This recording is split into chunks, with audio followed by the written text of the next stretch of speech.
Hi friend, नमस्कार। मैं विपुल income tax law update में आपका स्वागत करता हूं।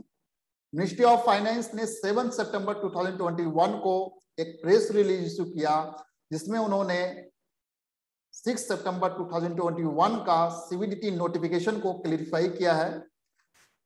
ये जो नोटिफिकेशन लाया गया है, इस नोटिफिकेशन में उन्होंने इनकम टैक्स रूल्स 1962 के जो फेसलेस असेसमेंट प्रोसीडिंग में इलेक्ट्रॉनिक रिकॉर्ड के ऑथेंटिकेशन की बात कही गई है, जहां पर डिजिटल सिग्नेचर से ऑथेंटिकेशन की बात कही गई है, वहां से ईबीसी से भी अलाउ किया है। तो ये उन सर्टेन पर्सन्स के लिए जिनको डिजिटल सिग्नेचर से सर्टिफिकेट सिर्फ ओनली अलाउ था, और उनको भी अब ईबीसी से वो इलेक्ट्रॉनिक रिकॉर्ड्स को ऑथेंटिकेट कर सकते हैं।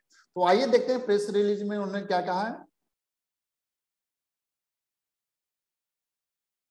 For easing the process of authentication of electronic records and faceless assessment proceeding, government has amended income tax rule 1962 by notification GSR 616E dated 6 September 2021.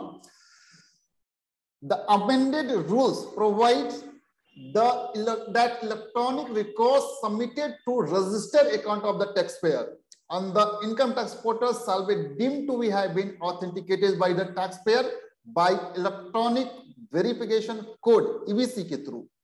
Therefore, where a person submits an electronic record by logging into his registered account in the designated portal of the income tax department, it shall be deemed that the electronic records has been authenticated by the EVC for the purpose of the section 144B subsection 7 1B of the Income Tax Act 1961।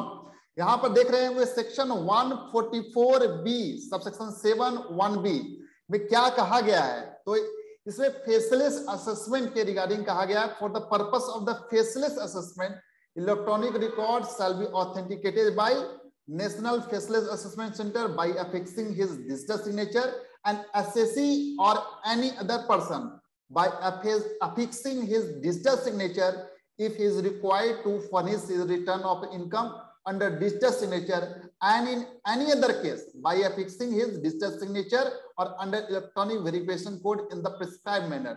यहाँ पर जो B वाले में आप देख रहे हैं कि by affixing digital signature certificate if is required to furnish return digital signature. तो डिजिटल सिग्नेचर के अंदर रिटर्न जो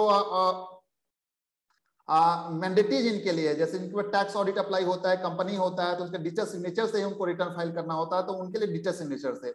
और in any other case by affixing digital signature या फिर ईबीसी के through in the prescribed manner में कहा गया था।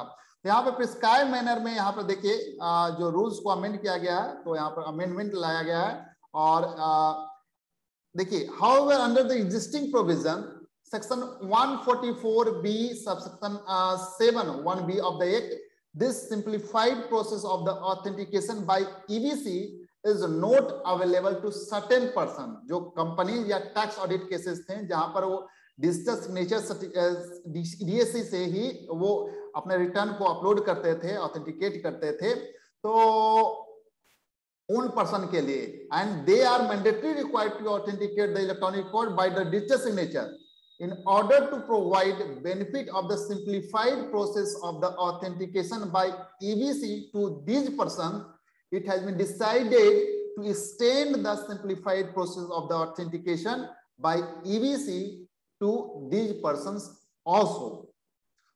Hence, the person who are mandatorily required to authenticate electronic record by digital signature shall be deemed to have authenticated the electronic record when they submit the record through their registered account in the income tax department portal.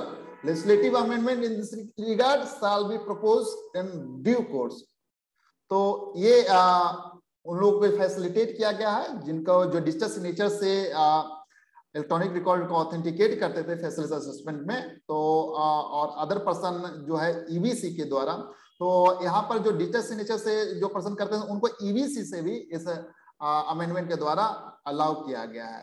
Thank you so much for watching this update. In case of you have any query or doubt, you may drop your query or doubt in comments box. Thank you so much.